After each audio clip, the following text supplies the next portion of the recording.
My name is Sheryl, 34 years old. I stop in the entryway of my parents' neat suburban house, the late afternoon sun slanting through the beveled glass and laying long bars of light across the polished floor. I came to pick up my sons after Mom insisted on watching them while I finished a presentation, but the voices drifting from the kitchen still me where I stand. Let Claire's kids eat first, my mother says, like a habit she's repeated for years. Eli and Noah can have the leftovers.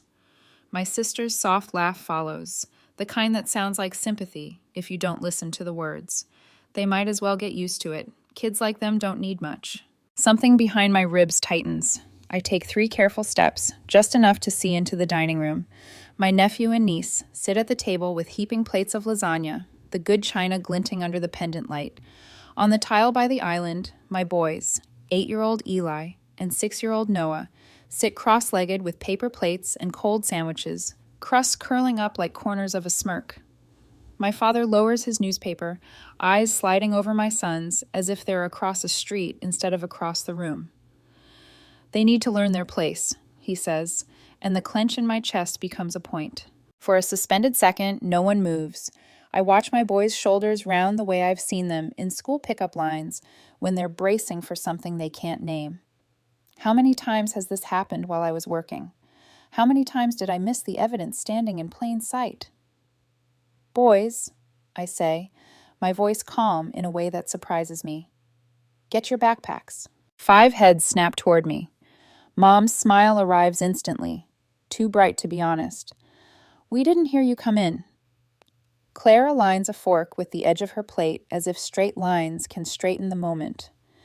They said they preferred sandwiches, she adds. A lie floated like a paper boat. Eli looks up and meets my gaze. Something passes between us without words. Truth and a smaller, colder thing. Resignation. Noah's voice is small. Can we go home now? 4 words that answer all my questions. Dad flicks his wrist, paper rustling. They're fine. Don't be so sensitive. The picture in my head shifts. The $6,800 check for their roof last month. The $5,000 before that for Claire's minivan. I think of 9 years of just this once, and we'll pay you back when taxes ease up. 9 years since my first decent job at 25. 9 years of Malcolm's warnings cupped carefully in his hands. They call you for money, not for dinner. I used to reply with the word that tastes bitter now, old-fashioned, as if nostalgia could excuse cruelty. I move past them, lifting my son's jackets from the hook. They're fast, practiced. Eli zips Noah's coat without prompting. It's a choreography they've learned in a house that doesn't want them lingering. Mom steps into my path with a mug of coffee like an olive branch. You're always rushing. Stay. Dad's voice drops, steel in it. Don't make a scene. I look at my boys, at the paper plates still on the floor. We're leaving, I say, and we won't be back until you can explain this. We walk the hallway lined with family photos I've looked past 1,000 times. It lands differently now. Claire's family centered in every frame, my family pinched to edges you could crop without losing the important part. The front door clicks shut with a softness that feels like a verdict. Eli squeezes Noah's hand. Outside, the air is bright and clean, and for a moment I can breathe. This isn't new, I whisper to no one and to everyone. I've just been blind. At home, the daylight thins to blue. I sit cross-legged on the bed with my laptop and an old shame I'm not willing to carry anymore. The spreadsheet's glow turns my face into a confession. Rows of transfers, emergencies, temporary help. We'll pay you back after the refinance. Numbers stack into a shape I can't ignore. $141,000 since age 25. A number that feels like waking up. Malcolm appears in the doorway with chamomile, his presence the opposite of urgency. He sets the mug on my nightstand. He doesn't say I told you, he never has, but the furrow between his brows says he's been waiting here with me for years. I open a document I started in the 4 hours since leaving my parents' house. It's a list, plain and merciless. The gallbladder surgery when Mom was too busy to watch the boys. Our move when Dad's back flared the day I needed help. Eli's overnight for pneumonia when Claire feared her kids might catch something. I scroll my voicemails. Dad's voice is a rhythm. Affection, small talk, then the ask. Property taxes went up again, sweetheart. A little support would help. Support, as if I owe them lifelong alimony for being raised. Text bubbles bloom on my screen. Mom, you're being dramatic. Come tomorrow, we'll talk. I look at Malcolm. They've never invited us for Christmas morning, he says quietly, like setting down a fragile thing. I blink. 8 years of being told to come after presents, their special family time. Claire's family was always there in the photos. Mine was always later. The word old-fashioned thuds again, hollow. I searched the school portal for the boys' emergency contact list, a task I could swear I completed months ago. Dad's name is still there above mine. Claire is listed as PTA secretary. How is his name still on this, I ask, though I already know. Administrative overreach, masquerading as helpfulness. Safety bent into convenience. A strand in a web I didn't realize we were caught in. I close the laptop at midnight, but sleep tugs and breaks like weak thread. At 2 a.m., I stand in the doorway of the boys' room, the turtle nightlight splashing soft green across their faces. They look unburdened in sleep, so whole it hurts. They don't love you the way they should, I whisper, and feel something harden, not into anger, but into clarity. Down the hallway, the frames on our wall reflect the dim light. I take them down one by one, the ones where Eli's smile is cut off, where a grown hand blocks a small, reaching gesture, and replace them with snapshots from beach mornings and campsite smoke and backyard sprinklers. The tap of the nail, the click of the frame, a ritual of recentering. Malcolm joins me, hands me a small level, stays quiet. He doesn't have to ask if I'm sure. By morning, the plan has edges. I call the bank and restrict my accounts. I cancel the automatic transfer I set up in my 20s because I thought love owed interest. I close the family emergency fund I named like a prayer and fed like a beast. I leave a note for myself, taped inside the pantry where only I'll see it. No more apologies for protecting the boys. I practice a sentence the therapist taught me 6 months ago when I thought the problem was my inability to say no. This doesn't work for our family. I say it out loud until it fits my mouth. The phone rattles across the counter, vibrating itself toward the edge. Dad's voicemail barrels into our quiet kitchen. There's a banking error. The transfer didn't go through. Call me immediately. No error exists. The absence is deliberate. I save the message. Evidence. Mom calls next, and though I don't answer, I can see the words forming before she speaks them. She will tremble strategically. She will say I'm hurting them on purpose. She will use the word ungrateful without using it. I lace my fingers together to stop the shaking and look at Malcolm. I'm not going back there alone again, I say. He nods, eyes steady. A man who has absorbed 1,000 small cuts and refused to bleed on our children. There's a truth he hasn't told me, because he knew I wasn't ready to hold it. I can feel it hovering, patient as a held breath. Later, I think. I'll ask for all of it later, and I won't look away. In the afternoon, I email the school to update contacts and request confirmation in writing. I forward a copy to myself and to Malcolm. I text Taylor at work, thanking her for running interference when my sister showed up last month without warning.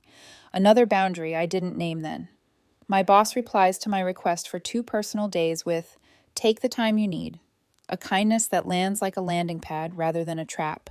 When evening comes, I cook lasagna with Eli and Noah because sometimes reclamation looks like doing the thing they weaponized and making it ours. We eat at the table, all of us on our best plates. Eli makes a joke about too much cheese and Noah bargains for extra garlic bread. I watch their shoulders, the way they sit taller when they're not measuring themselves against invisible rules. The house feels like it exhaled. After dishes, I sit with my laptop again. I scroll through years and arrange them into a map that makes sense. The requests, the timing, the arguments that always followed on days when I risked saying no. There is a pattern you only see from above. I am above it now, and it can't pretend to be weather anymore. It's a system, and I won't live under it. The phone lights the counter in the blue hour. A new text from Mom pulses on my screen, soft and insistent as a heartbeat. The message is short, tidy, moral. in the way guilt feels like virtue when you've practiced it long enough. The mortgage is due next week. We'll lose the house if you don't help. My thumb hovers. I taste the old conditioning in the back of my throat. Then I set the phone face down and let the kitchen be quiet. Boundaries aren't a door slamming. They're a door you stop holding open for people who never intended to come in with love. I rinse my mug, turn off the light, and follow the sound of my boys' laughter down the hall like a lighthouse. The next morning, my inbox blooms with messages I don't open, subject lines like, "Call us back and bank error, multiply," until the screen feels crowded with ghosts. I sip cold coffee, replaying Dad's voicemail from yesterday. His voice carries that practiced authority that used to make me shrink, part disappointment, part command. "There's been a banking mistake, Sheryl. We know you didn't mean to cancel the transfer." I almost laugh. Didn't mean to. As if money flows like air unless I stop breathing. By noon, I'm at the bank. The lobby smells of carpet cleaner and paper ink. I sit across from the manager, Mrs. Klein, who's known me since my first checking account at 20. Her polite professionalism cracks for half a second when she scans my request forms. "You're closing the emergency account?" she asks, blinking. "It's been active for 9 years," I finish. "Yes, close it today." Her pen hovers. "You know your parents, made withdrawals from it directly, right? They were joint owners." I nod. "Not anymore." She doesn't argue, just slides a paper toward me, the last signature that severs the artery. Outside, the air tastes clean but strange, like something newly washed. I walk to my car and text Malcolm, "Done." His reply arrives seconds later. "Proud of you. Dinner tonight?" A simple offer, but my chest loosens a fraction. At home, I sit with my laptop again and open a new document, Family Ledger. I start listing everything I can remember, every favor, every loan, every "don't tell Malcolm, he worries too much." It feels obsessive at first, but the rhythm steadies me. Each line restores something they chipped away. Dates, reasons, amounts, proof. That night, I show Malcolm the list. He doesn't interrupt, just reads in silence. When he finally looks up, his eyes are steady. "You're not crazy," he says softly. "They built their comfort on your guilt." I let them. "Yeah," he agrees, "but you can stop now." The words hang there, simple and clean, like open air after smoke. The next day, Mom calls 4 times. I let them all go to voicemail. On the 5th attempt, her text arrives instead. "Please, sweetheart, let's talk over coffee." Copperleaf? Neutral ground. Neutral ground. My mother never used that phrase before, and it feels rehearsed. I agree anyway. Copperleaf coffee hums with low chatter and espresso hiss. I arrive early, pick a table near the window. When Mom walks in, she's precisely 15 minutes late, her timing as calculated as her tears will be.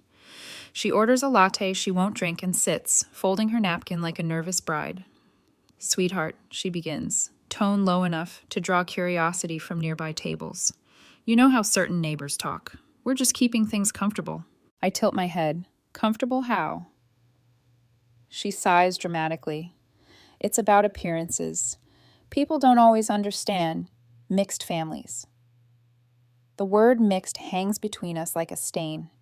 I slide my phone from my pocket, thumb pressing record. "Say exactly what you mean," I tell her. Her eyes dart to the glowing screen. "You're recording your own mother?" "Yes, for clarity." Her composure cracks, face tightening. "You've become cruel." "No," I say, voice flat. "Just accurate." She stands abruptly, purse clutched to her chest like a shield.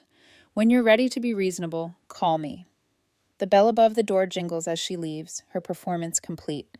The recording blinks red on my phone. 03:42 minutes of truth. When I get home, Malcolm is sanding a wooden birdhouse with the boys in the garage. The sound of grit against wood feels like peace. "How'd it go?" he asks without looking up. "She said the word mixed." He pauses mid-stroke, exhales. "And you recorded her?" I nod. "Good." Later that night, after the boys sleep, I replay the recording. Hearing her voice stripped of context is different, like listening to a stranger pretending to love me. I upload the file to the cloud and name it Evidence 1. The next day, Claire shows up at my office. Taylor, my assistant, intercepts her before she can reach my desk. Through the glass wall, I see Taylor's polite smile sharpen into something protective. After a few tense minutes, Claire leaves, heels clicking like bullets across tile. My phone buzzes with a text from Taylor. Handled. You owe me coffee. I smile, despite the nausea. By evening, another voicemail appears. Dad again. Sheryl, this isn't you. We raised you better than this. The words slide under my skin, the same weaponized affection they've used forever. I forward the voicemail to my personal archive and label it Pattern Nod 2. That night, my therapist calls for our scheduled session. Her voice is calm, deliberate. Let's talk about your boundaries, she says. I'm trying. Not trying. Practicing. Boundaries aren't declarations. They're behaviors repeated until they feel natural. I close my eyes. Then I'll practice until it's muscle memory. The next morning, I drop the boys off at school. Noah hugs me twice before running inside. Eli lingers. Mom, can we have lasagna again tonight? He asks shyly. I smile. Every week if you want. He grins and darts off, backpack bouncing. At home, I scroll through social media while my coffee brews. A post catches my eye in the local community group. Does anyone know what's happening with the Chen family? Such a shame when kids are caught in drama. No names attached, but the phrasing is unmistakable. My stomach tightens. Claire's handiwork. I screenshot it and file it away. That evening, Malcolm suggests a change of scenery. Dinner at my parents'? He asks. Joyce and Thomas live across town in a modest bungalow that smells of rosemary and sawdust. When we arrive, Joyce hugs Eli and Noah without hesitation. Thomas leads them to the garage, showing them how to sand the birdhouse smooth. See, he tells Noah, gentle strokes. Let the grain guide you. Noah's eyes light up, and something unclenches inside me. This is what love looks like when it's not conditional. Later, Joyce hands me tea and says quietly, They're good boys. They know they're loved. Her words land like balm. Thank you, I whisper. That's family, she adds. Real family. That night, after the boys are asleep, Malcolm and I sit at the kitchen table surrounded by manila folders, receipts, and printouts. My family ledger has grown to 40 pages. The pattern is undeniable. Money flowing out, guilt flowing in. I underline dates that match holidays, birthdays, moments that should have been celebration but became transactions. You're building a case, Malcolm observes. Not a case, I say, a record, in case they ever try to rewrite the story. 2 days later, an email arrives from Dad's accountant. Apparently, my name is still attached to their mortgage. I knew it, but seeing it confirmed sparks a chill. Attached is a reminder of the next payment due date. For years, I handled those quietly, telling myself I was helping. Now it feels like a chain I didn't notice until it burned. That evening, I draft a letter to the mortgage company requesting removal of my name, attaching every document I can find. When I hit send, my hands tremble.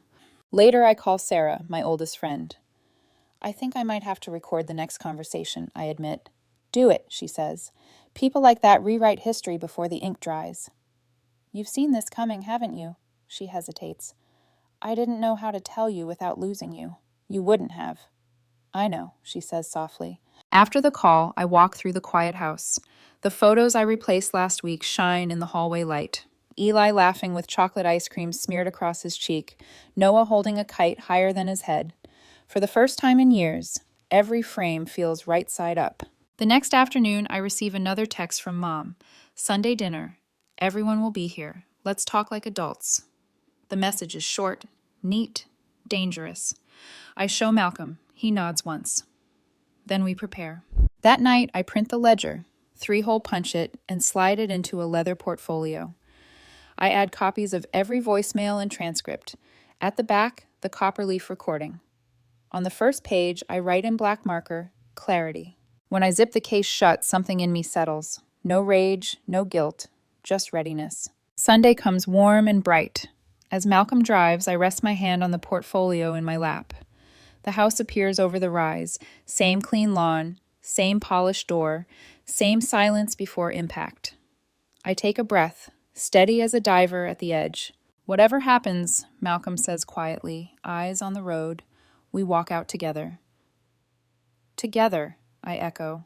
The car stops. I unbuckle, feeling the weight of 9 years coiled in my hand. Let's finish this, I whisper. The front door is unlocked.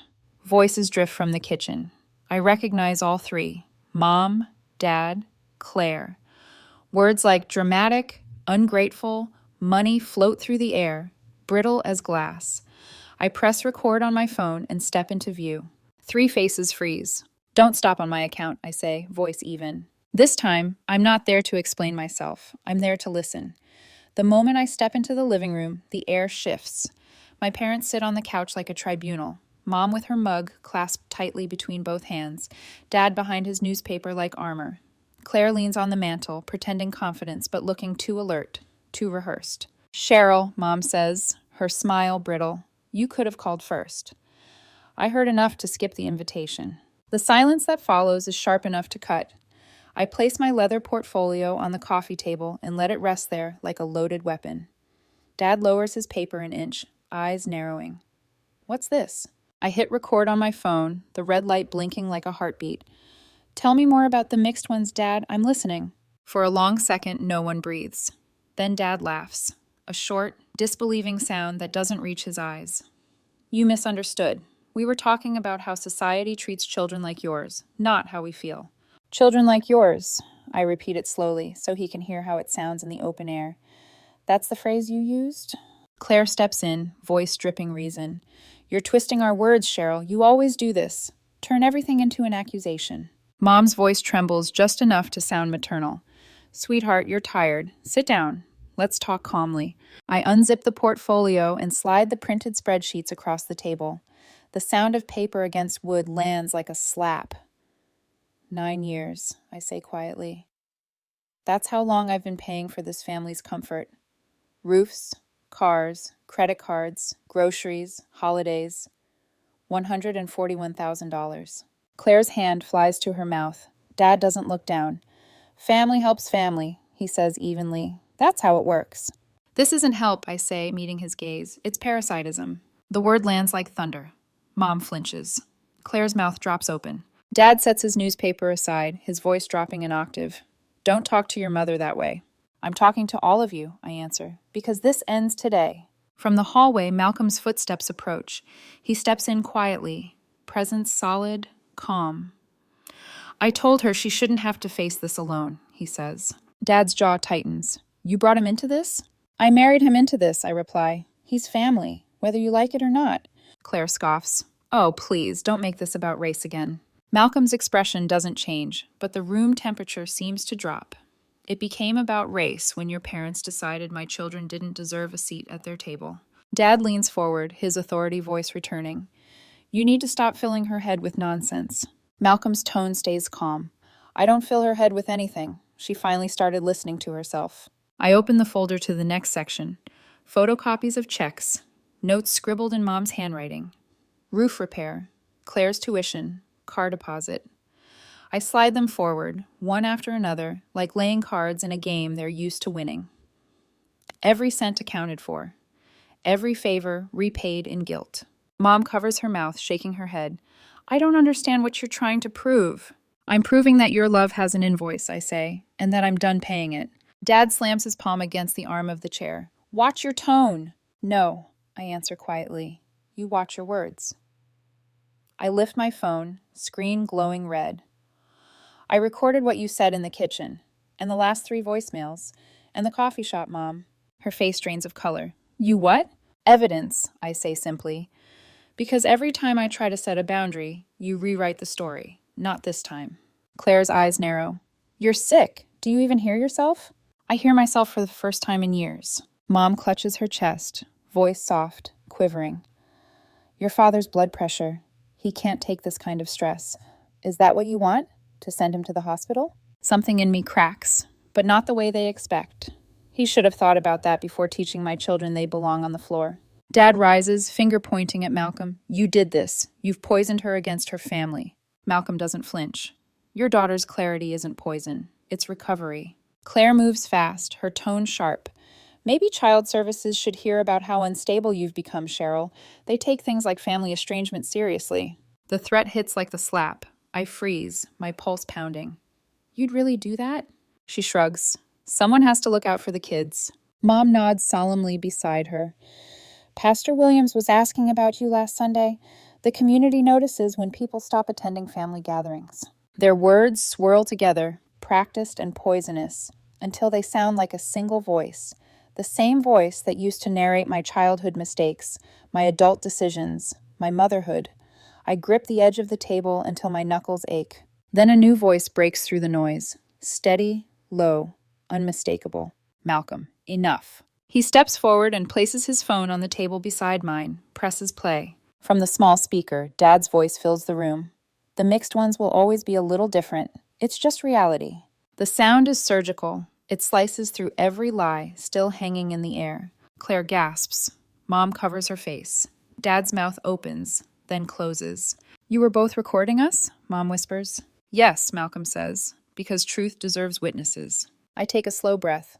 This isn't a negotiation. No money, no contact, no exceptions. Dad's face purples, veins sharp against his temple. You can't just walk away from your family obligations. Watch me, I say. Mom staggers to her feet, her tears sudden and practiced. After everything we've done for you. You mean everything I've done for you, I correct, gathering the papers back into the folder. I stand, zipping it closed with finality.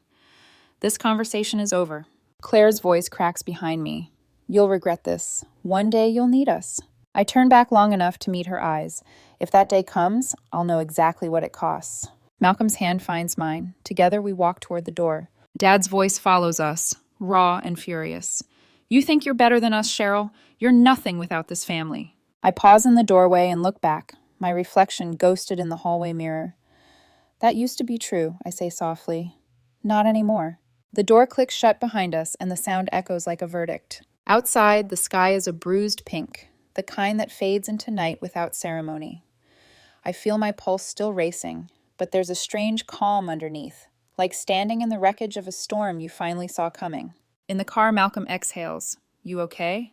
I don't know, I admit, but I'm not afraid anymore. As we pull away from the curb, my phone buzzes. A new voicemail from Uncle Robert. You've abandoned your parents. Everyone's talking. You should be ashamed. Attached is a blurry photo. Mom and Dad at church, heads bowed over a collection plate. Caption, helping hands for those in need.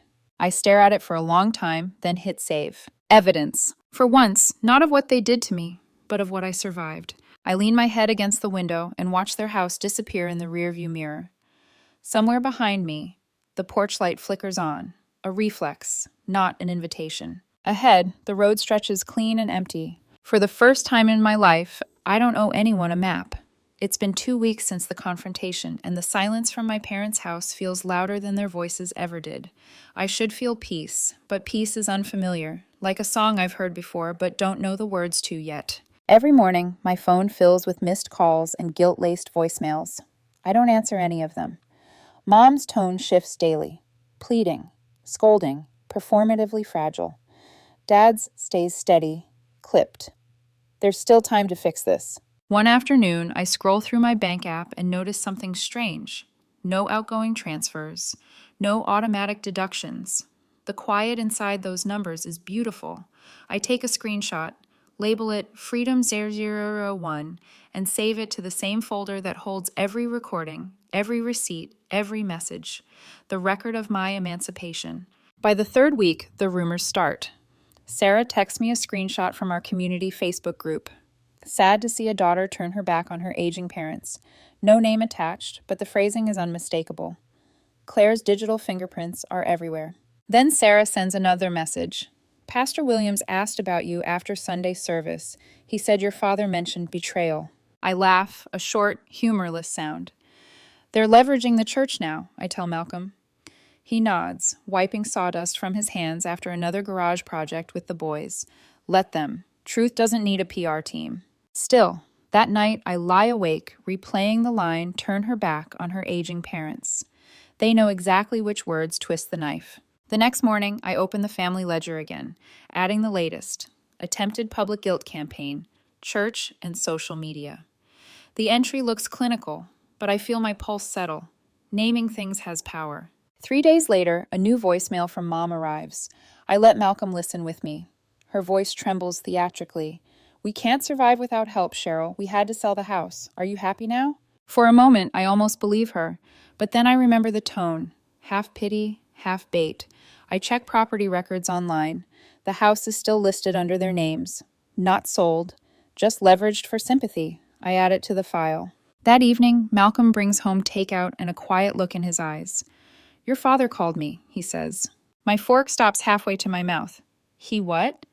He said he's thinking about contesting the mortgage removal. Said something about family obligations. My stomach goes cold. Can he do that? No, Malcolm answers, setting his glass down. But he thinks the threat will work. Before I can respond, the doorbell rings. The sound hits like a gunshot. I glance through the window and freeze.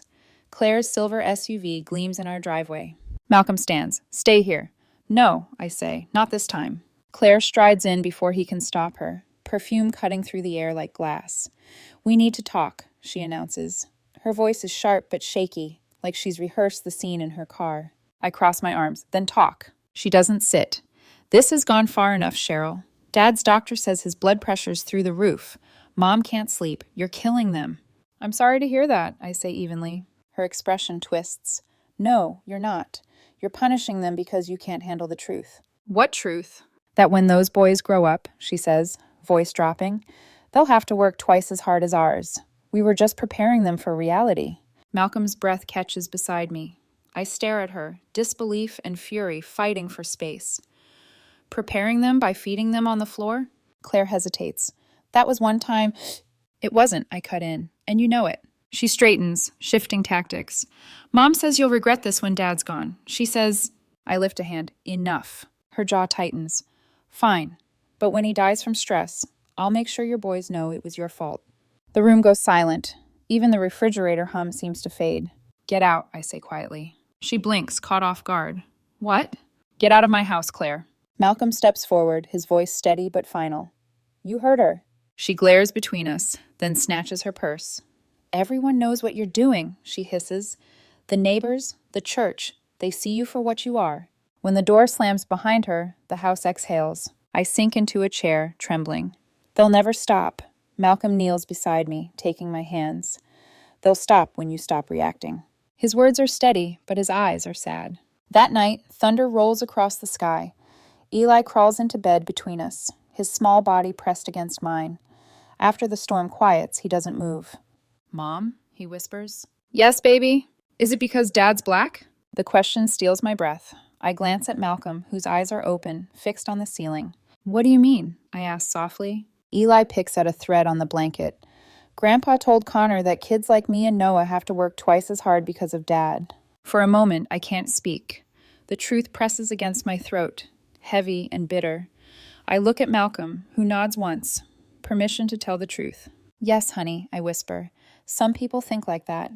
Even people who are supposed to love us. Eli's voice trembles. Even Grandma and Grandpa? Even them, I say. But it's their problem, not yours. He nods slowly, then curls closer, small hand gripping my arm until sleep finally takes him. After he drifts off, I whisper into the dark, I'm so sorry. Malcolm reaches across our son, finds my hand. Don't be, he murmurs. You're changing the story. Days pass. The silence from my family deepens into something colder. Sarah calls, saying her cousin from church overheard Pastor Williams confronting my father at a potluck. Apparently, Dad's sympathy story backfired when the pastor asked why his daughter cut him off. The congregation isn't buying the narrative anymore. A quiet kind of justice. Meanwhile, Claire's facade crumbles. Tom, her husband, calls Malcolm one evening. His tone is strained but polite. I thought you should know. Claire's car got repossessed. She's been asking everyone for loans. I say nothing. I feel nothing. Just a hollow space where guilt used to live. Weeks slip by. My therapist notices the change first. Your shoulders aren't up around your ears anymore, she says with a smile. That's progress. At work, my boss calls me in after a big presentation. That was exceptional, she says. We're considering you for the senior management position. For the first time in years, I say thank you and mean it. That night, Malcolm spreads vacation brochures across the kitchen table after the boys fall asleep. You've worked hard enough. Let's go somewhere. Just the four of us. I stare at the glossy pages, mountains, lakes, beaches, and wait for the old reflex. What will my parents say? But it never comes. The boys would love that waterfall, I murmur. Malcolm smiles. Then it's settled. No extended family discount needed. I laugh quietly, and for the first time, it doesn't sound defensive. A few weeks later, Mom's number flashes on my phone again. I let it ring. Then the voicemail icon appears, and curiosity wins. Her voice is soft, defeated. We lost the house, Sheryl. We had to move into an apartment. We sold your father's coin collection. Are you happy now? The words should hurt. They don't. I set the phone down and whisper, I'm free. Later that night, as rain patters softly against the window, I stand watching my sons sleep. Their breathing is steady, unguarded. The world may still be unfair, but our home isn't. Malcolm joins me, arms circling my waist. You're lighter, he says. I stopped carrying people who refuse to walk. He presses a kiss to my temple, and look how far you've come. I lean back into him, watching the lightning flash across the quiet street. For the first time in my life, the storm isn't something I have to fix. It's just weather passing overhead. 6 months pass before I hear from my father again. When his name flashes on my screen, I almost ignore it, but something in me says answer. His voice is lower than I remember, worn at the edges. Sheryl, he says, I'd like to meet. Just me. Malcolm watches me from across the kitchen, his expression unreadable. I put the phone on speaker. What for? To talk, Dad replies. No tricks. I just need to say some things. A week later, they meet at a neutral coffee shop downtown, Malcolm and my father. I spend the hour pacing the kitchen, checking the clock every 5 minutes. When the door finally opens, Malcolm steps inside quietly, rain on his jacket. He apologized, he says. I blink. For what, exactly?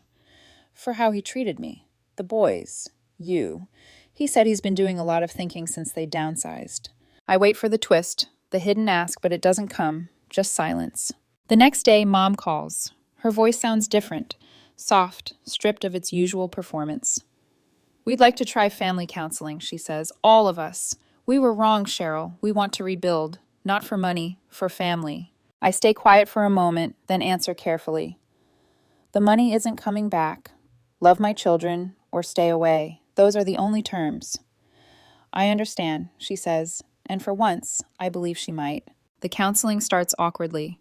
The first session is tense, full of folded arms and half-truths. But something unexpected happens. Dad listens. Not defensively, not waiting to respond. Just listens. In the second session, he admits, I learned from men who measured worth in control. I passed that down without meaning to. Mom's tears aren't delicate this time. They're raw, messy. I was raised with those beliefs, she says. I want to be better. Claire, predictably, is slower. She attends, but barely speaks. Still, in the third month, something shifts. During a session, she turns to me and says quietly, I shouldn't have let them treat your boys that way. I told myself it wasn't my place. It was. The therapist nods, jotting notes. Accountability is uncomfortable, but it's where repair starts. Afterward, in the parking lot, Claire lingers beside my car. I got a job, she says, voice small. Real one. Full-time. That's good, I answer, meaning it. It's harder than I thought, she admits, laughing softly. But it feels honest. For the first time in years, I see my sister without armor. We meet once a week for dinner now, rotating between restaurants. The first time we go out, I brace for the old script. Dad forgetting his wallet, Mom pretending not to notice. But when the check arrives, everyone reaches for it. I've got mine, Claire says quickly. The waiter brings separate bills without being asked. It's a small miracle, but a real one. Dad asks Noah about baseball. Caught that fly ball right at the fence, huh? Noah grins, pride lighting his face. Coach says I've got a good eye. That's because you keep your head up, Dad says, smiling in a way that isn't performative. Good work, champ. Across the table, Eli tells Mom about his art project. I mix blue and yellow to make the trees look real. Mom leans closer. That's talent, sweetheart. You'll have to teach me sometime. Their laughter feels normal. Not perfect, but human. Malcolm sits beside me, relaxed, his hand brushing mine under the table. It feels like we've both exhaled after holding our breath for years. Counseling continues. Dad joins a local bias awareness group at the community center. Mom volunteers at a mentoring program for single mothers. Claire starts paying her own bills. Slowly, the old hierarchy dissolves. One Sunday, Pastor Williams invites our family to speak privately with another couple going through a similar rift, not as a performance, just quiet mentorship. We agree. I watch Dad listen as the husband talks about keeping family in line. The irony isn't lost on any of us. When it's his turn, Dad says, "Love doesn't mean control. It means accountability." His voice shakes a little, but he means it. Afterward, outside the church, Mom takes my hand. "Losing your support was the best thing that happened to us," she says. "It forced us to see what mattered." I nod. It wasn't punishment. It was the only way to save what was left. She squeezes my hand. I know. That evening, we celebrate a full year since everything changed. Dinner at Riverside Grill, the same place where everything once fractured. The lights are warm, soft. Across the table, the boys trade fries with their cousins, laughter echoing like music. Claire's different now, softer. When she laughs, it's genuine. Her husband, Tom, sits beside her again. They've been rebuilding too. Dad's showing Noah how to keep score on a napkin. Mom helps Eli cut his steak, then looks at me and smiles. Quiet, grateful. When the check arrives, we all pay separately, as usual, a rhythm of fairness we never had before. As we leave, Malcolm leans close, whispering, "You stand taller now." I smile, because I finally know my worth. Outside, the night is crisp and full of city noise. Mom catches my arm before I reach the car. "Thank you," she says softly, "for giving us another chance." "It's not for me," I reply, watching Noah chase Eli across the parking lot, their laughter bright against the dark. "It's for them. They deserve grandparents who see them, all of them." Mom nods, eyes glistening. We're trying. I know. Months later, at home, I hang a new photo on the hallway wall. 4 kids, mine and Claire's, around the same table, plates of lasagna in front of them. Everyone served equally. The shot is slightly off-center, a little messy, perfectly human. Malcolm stands beside me, arms folded. "Looks right," he says. It finally does. We step back to admire it. The picture glows softly in the evening light, a full circle from the day I found my sons on the floor eating cold sandwiches. I think about everything we lost, money, illusions, comfort, and realize we traded them for something better, honesty. As we turn off the hallway light, I whisper to Malcolm, "The best investment I ever made wasn't in them." He raises an eyebrow. "No?"